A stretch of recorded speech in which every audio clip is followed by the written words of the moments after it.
좋은 수요일 아침입니다. 찬송가 449장 찬양하겠습니다. 찬송가 449장 찬양하시겠습니다. 예수 따라가며 복음 순종하며 우리 행할 길 완하겠네. 주를 의지하며 순종하는 자를 주가 늘 함께 하시리라. 의지하고 순종하는 길은 예수 안에 즐겁고 복된 길이로다. 해를 당하거나 우리 고생할 때 주가 위로해 주시겠네. 주를 의지하며 순종하는 자를 주가 위해 주시리라. 의지하고 순종하는 길은 예수 안에 즐겁고 복된 길이로다. 남의 짐을 지고 슬픔 위로하며 주가 상급을 주시겠네. 주를 의지하며 순종하는 자를 항상 복 내려 주시리라. 의지하고 순종하는 길은 예수 안에 즐겁고 복된 길이로다. 우리 받은 것을 주께 다 드리며 우리 기쁨이 넘치겠네. 주를 의지하며 순종하는 자를 은혜 풍성케 하시리라. 의지하고 순종하는 길은 예수 안에 즐겁고 복된 길이로다. 주를 힘입어서 말씀 잘 배우고 주를 모시고 살아가세. 주를 의지하며 항상 순종하며 주가 사랑해 주시리라. 의지하고 순종하는 길은 예수 안에 즐겁고 복된 길이로다. 아멘. 오늘 말씀 사무엘상 13장 13절에서 23절까지입니다.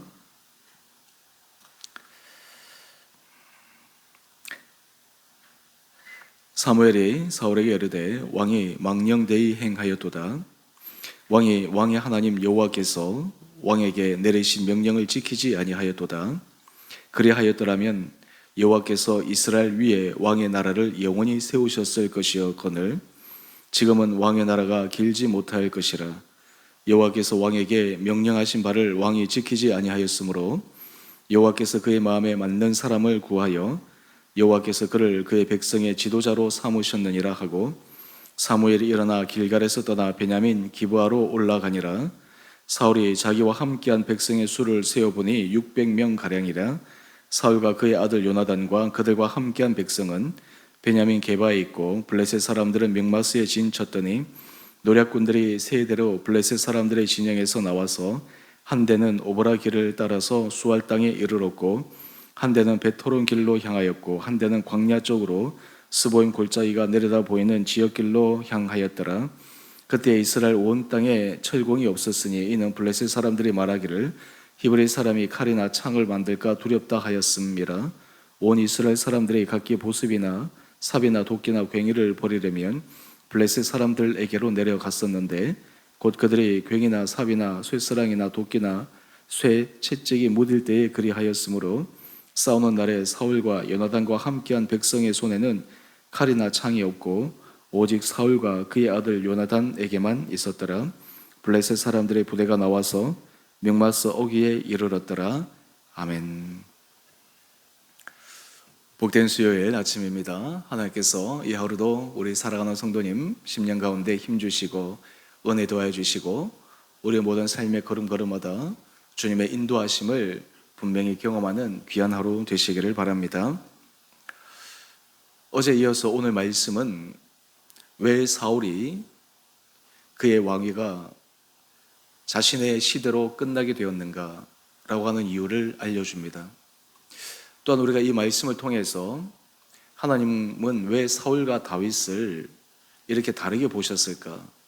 다윗도 어떻게 보면 사울보다 더 심한 범죄를 한 것 같은데 하나님은 다윗의 죄는 용서해 주시고 다윗의 그 왕위는 자손 대대로 영원토록 허락하여 주셨는가? 오늘 하나님께서 사울과 다윗을 어떻게 보고 계시는지, 또한 그런 가운데 사울과 다윗의 모습은 어떤 면이 달랐는지 오늘 함께 우리가 묵상하면서 하나님 앞에서 우리의 마음을 다시 한번 확인하고 주의 은혜 길로 나갈 수 있는 하루 되기를 원합니다. 오늘 13절 말씀을 보면 사무엘이 사울을 나무랍니다. 그 나무라는 첫 번째가 망령되이 행하였도다 라고 하는 것입니다. 사울은 지금 사무엘이 와서 제사를 드려야 되는데 지체되었다는 이유로 자신이 그 번제를 드렸습니다. 사울의 입장에서는 그것이 그렇게 큰 범죄라고 생각을 못하였던 것 같습니다. 하지만 사무엘은 사울에게 이야기를 합니다. 왕이 망령되이 행하였다. 이 망령되이 행하였다, 이것을 영어로는 foolish thing, 어리석은 일을 행하였다. 다르게 얘기하면 분별을 지금 못하고 사울이 행하였다라고 하는 것입니다. 그 이유를 사무엘이 이어서 알려줍니다. 왕이 하나님 여호와께서 왕에게 내리신 명령을 지키지 아니하였도다. 사울이 번제를 자신이 드린 것은 단지 번제를 드리는 그 작은 행동의 문제가 아니라 그 중심에는 하나님께서 사울에게 내리신 명령을 지키지 아니하였다. 하나님에 대한 불순종의 행위였다라는 것입니다. 인간적인 관점에서 보았을 때 사무엘이 드려야 될 그 제사를 사울이 드린 것이 그렇게 심각한 범죄였는가 이렇게 질문할 수 있지만 오늘 사무엘은 그 행위가 하나님에 대한 불순종의 행위였고 그리고 하나님의 말씀을 온전히 준행하지 않는 사울의 그 마음 상태를 알려주고 있습니다. 왕위에 오른 지 불과 얼마 되지 않아서 이미 하나님의 말씀에 불순종하는 마음을 갖고 있다면 이후에 그의 삶은 어떻게 될 것인가? 사무엘은 불을 보냈던 것입니다. 그러면서 이야기를 합니다. 우리 13절 하반절 말씀을 한번 볼까요? 그리하였더라면 여호와께서 이스라엘 위에 왕의 날을 영원히 세우셨을 것이오늘. 하나님께서 사울에게 원하시는 것은 사울이 하나님의 말씀에 순종하는 것이었습니다. 사울이 하나님의 말씀 앞에 겸손히 엎드리는 것이었습니다. 상황적으로 여러 가지 불안함이 밀려오고 두려움이 찾아오더라도 하나님의 말씀 앞에서 끝까지 지켜낼 수 있는 그 모습 중심을 하나님이 기대하셨던 것입니다. 사울은 여기에서 실패했습니다. 여러분, 이 사울의 실패와 다윗의 실패를 우리가 한번 비교해 보면 어떻게 보면 인간적으로는 다윗은 더 심각한 죄를 저질렀습니다. 그는 자기의 충직한 부하를 모함으로 죽였습니다. 그리고 그의 아내를 취해서 자신의 아내로 삼습니다. 그리고 자녀를 낳았는데 그 자녀는 불륜을 통해서 태어난 자녀인데 아무도 모르게 그 일을 사람들에게 알렸습니다. 물론 태어나서 그 아이는 죽고 말았지만요. 이러한 일을 생각하면 사울보다 다윗은 하나님 앞에 더 용서받을 수 없는 그런 심각한 범죄를 저지른 것 같습니다. 그런 의미에서 하나님께서 사울과 다윗 두 사람에게 완벽한 것을 요구했다기보다는 일단 실수하고 범죄했을 때 그 다음 반응에서 어떤 것을 기대하셨는가 한번 생각해 보십시다. 오늘 14절 말씀을 한번 보십시다. 지금은 왕의 나라가 길지 못할 것이라 여호와께서 왕에게 명령하신 바를 왕이 지키지 아니하였으므로 여호와께서 그의 마음에 맞는 사람을 구하여 여호와께서 그를 그의 백성의 지도자로 삼으셨느니라. 여러분, 이 말은 너무너무 무서운 말입니다. 그런데 사울에게는 이 말이 아직 피부로 와닿지 않는 것 같습니다. 만약 이것이 사울에게 절실하게 다가왔다면 그 자리에서 사무엘과 어떤 결판을 내었을 것입니다. 바로 여기에 사울과 다윗의 결정적인 차이가 있습니다. 나단 선지자가 다윗에게 다윗의 범죄를 공개적으로 알렸을 때 그때 다윗은 그 자리에서 하나님 앞에 회개합니다. 내가 하나님께 죄를 범하였습니다. 내가 하나님께 범죄하였습니다. 그리고 깊은 참회와 통회와 반성과 회개를 하게 됩니다. 그런데 오늘 사울을 한번 보십시오. 사울은 이런 심각한 이야기를 듣는데 이 얘기를 듣고 사울이 어떤 반응을 보였다라고 성경은 기록하지 않습니다. 오히려 우리 15절 말씀을 한번 볼까요? 사무엘은 일어나 길갈에서 떠나 베냐민 기브아로 가고 사울은 자기와 함께한 백성의 수를 세어보니 600명 가량이라. 지금 당장 급한 블레셋과의 싸움의 문제가 아니라 자신의 왕이, 그리고 이것이 앞으로 위태위태할 수 없다라고 하는 그 하나님의 심각한 심판의 메시지를 들었음에도 불구하고 그는 그 일보다 지금 당장 눈앞에 보이는 이 블레셋과의 싸움, 그리고 지금 자신이 할 수 있는 그 일에만 집중되어 있습니다. 바로 이것이 사울이 보여준 어리석은 행동이라고 하는 것입니다. 지금 당장 사울의 왕위가 무너지지는 않겠지만 앞으로 일어날 그 일에 대해서 사울은 분명히 반응해야만 합니다. 다윗처럼 사무엘에게 내가 하나님께 범죄하였습니다. 내가 하나님께 실수하였습니다. 내가 다시 한번 하나님 앞에서 성실한 마음으로 순종의 마음으로 나가겠습니다. 이런 고백을 했어야 되는데 왜 하지 않았을까요? 그 이유는 사울은 그의 마음의 중심으로 하나님의 말씀에 순종하는 것이 그에게 중요한 것이 아니었다라고 하는 것을 반증하는 것입니다. 여러분, 우리의 삶의 자리에서 우리가 하나님의 말씀에 순종하여 가는 것도 중요하지만 때로 하나님의 말씀에 우리 인간이기 때문에 우리의 의지와 우리의 결단과 달리 넘어질 때가 있습니다. 하지만 그때 우리가 하나님 앞에 회개하고 돌이키는 가장 중요한 마음은 하나님의 말씀을 순종하고 따라가는 것이 가장 중요한 것임을 알 때 우리는 그 길을 갈 수가 있습니다. 하지만 회개하지도 않고 돌이키지도 않고 뉘우치지도 않고 계속해서 그 길을 지속적으로 간다고 하는 것은 그의 마음속에 자신이 행한 일에 대해서 잘못되었다 생각하는 그 반성이 없기 때문입니다. 죄는 행위보다 더 중요한 것은 그 생각에 뿌리를 두고 있습니다.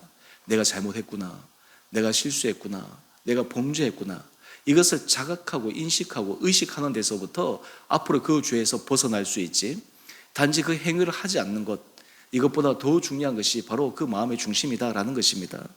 오늘 사울은 바로 이러한 부분에 있어서 결격 사유가 되었습니다. 지금 여기에서 그는 쇼부를 보아야 되었습니다. 거기서 하나님 앞에서 하나님의 새로운 말씀을 들어야만 했습니다. 오늘 우리의 삶의 자리에서도 하나님 앞에서 때로 우리가 실수하고 넘어질 때도 있습니다. 때로 우리가 잘하려고 하지만 인간적인 부족함으로 때로는 그렇지 못할 때도 있습니다. 그럴 때 우리는 사울의 길을 갈 것이냐 아니면 다윗의 길을 갈 것이냐 선택해야 합니다. 사울의 길을 가는 수많은 사람들이 있습니다.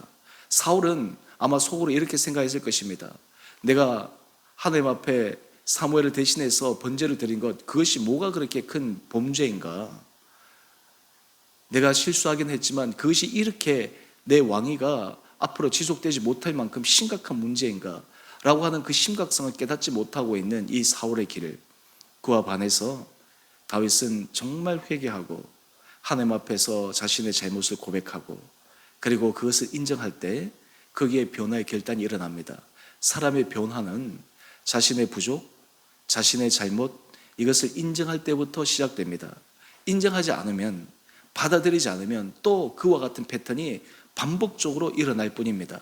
행동의 양식만 달라질 뿐, 그러한 일들은 계속해서 일어나게 되는 것입니다. 우리가 이러한 사울의 행동의 패턴을 나중에 뒤에 가서도 확인할 수 있습니다.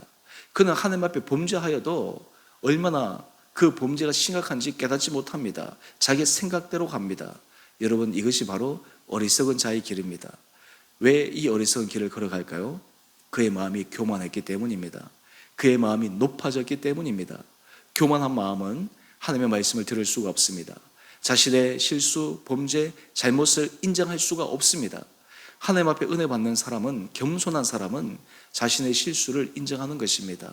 고백하는 것입니다. 그럴 때 하나님께서 새로운 은혜 문을 열어주십니다.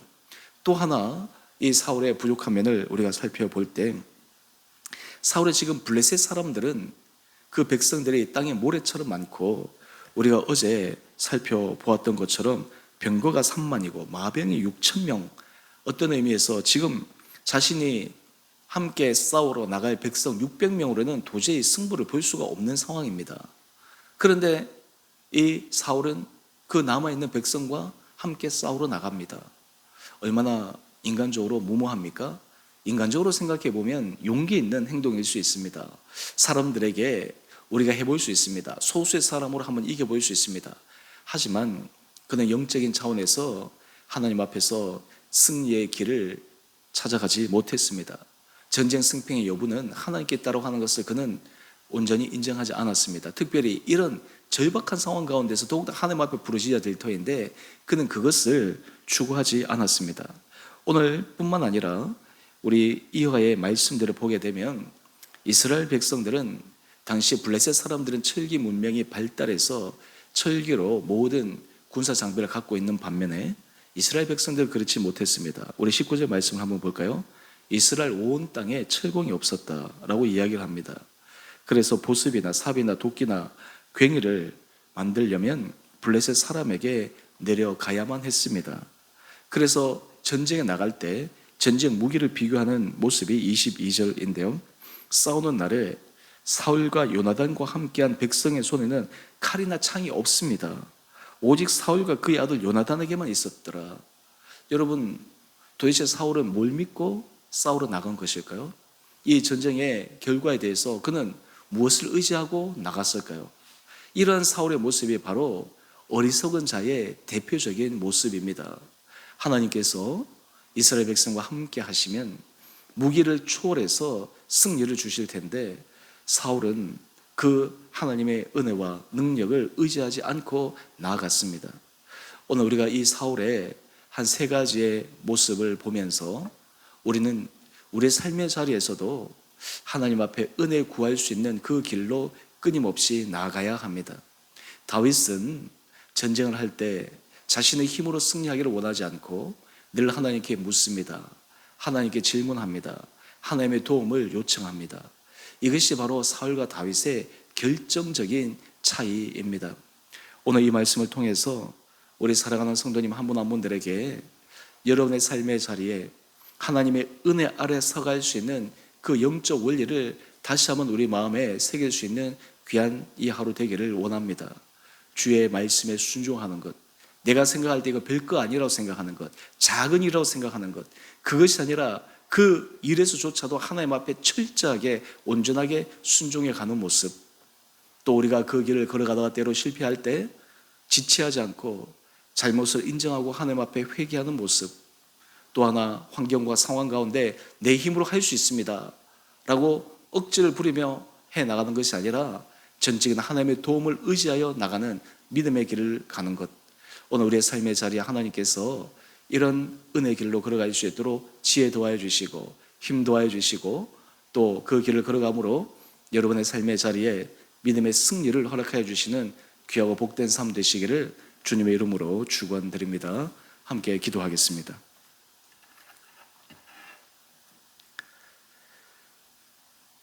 사랑해 주님, 하나님의 말씀에 순종하여 가는 것이 인생의 가장 중요한 것임을 오늘 사울을 통해 다시 한번 확인합니다.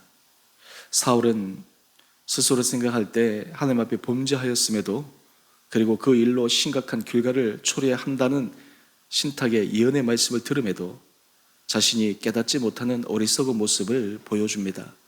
아버지, 오늘 우리의 삶 가운데 영적인 눈을 뜨게 하여 주시고, 우리가 보기에 작은 일, 별거 아닌 일, 그럼에도 불구하고 하나님 보시기에 중요한 일, 그것을 빨리 분별하여 날마다 믿음 안에 순종의 길을 걸어가는 온 성도들 되게 하여 주시고, 날마다 주님을 의지하며 때로 실수하고 넘어지는 그 순간 그 자리에서 회개하며 돌이키는 놀라운 은혜의 결단도 있게 하여 주옵소서.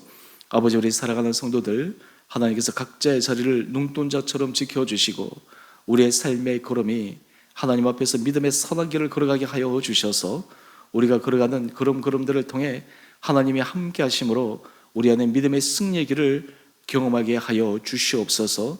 때로 힘들고 어렵고 여러 가지 우리 마음을 누리는 그 삶의 문제 앞에서 우리가 하나님 앞에 기도하며 또 하나님의 은혜를 구하며 하나님의 하실 일을 소망하며 인내함으로 걸어가게 하여 주시옵소서.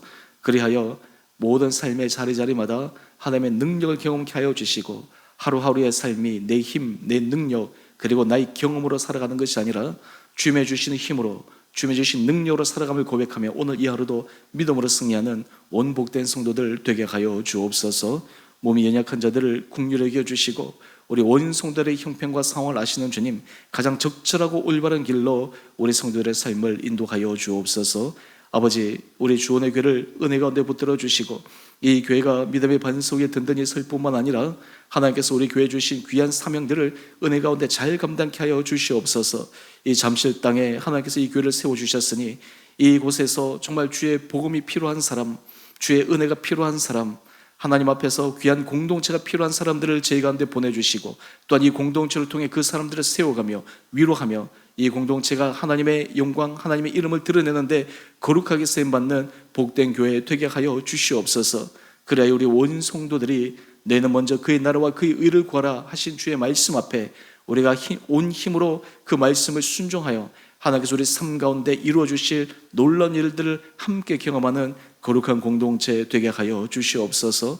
주님, 이 땅에 하나님께서 세우신 수많은 교회들, 아버지 그 교회마다 주의 은혜 가운데 붙들어 주시옵시고, 예수 그리스도의 보혈의 피로 정결케 하여 주시고, 교회가 세상의 소망이 되는 귀한 교회로 세워질 수 있도록 하나님께서 날마다 각 교회들을 은혜 가운데 붙들어 주시옵소서. 우리 성도들의 삶의 자리에 기도할 때 개인의 기도, 가정의 기도, 일터의 기도를 넘어서 교회를 위해서 기도하고 나라를 위해서 기도하고 그리고 하나님의 나라를, 하나님께서 하실 그 일을 위해서 기도하는 중보기도의 자로 하루하루 살아갈 수 있는 은혜에 더하여 주시기를 우리를 사랑하신 예수님 이름으로 감사 기도 드리옵나이다. 아멘. 하늘에 계신 우리 아버지, 아버지의 이름을 거룩하게 하시며 아버지 나라가 오게 하시며 아버지의 뜻이 하늘에서와 같이 땅에서도 이루어지게 하소서. 오늘 우리에게 일용할 양식을 주시고 우리가 우리에게 잘못한 사람을 용서하여 준 것 같이 우리의 죄를 용서하여 주시고 우리를 시험에 빠지지 않게 하시고 악에서 구하소서. 나라와 권능과 영광이 영원히 아버지의 것입니다. 아멘.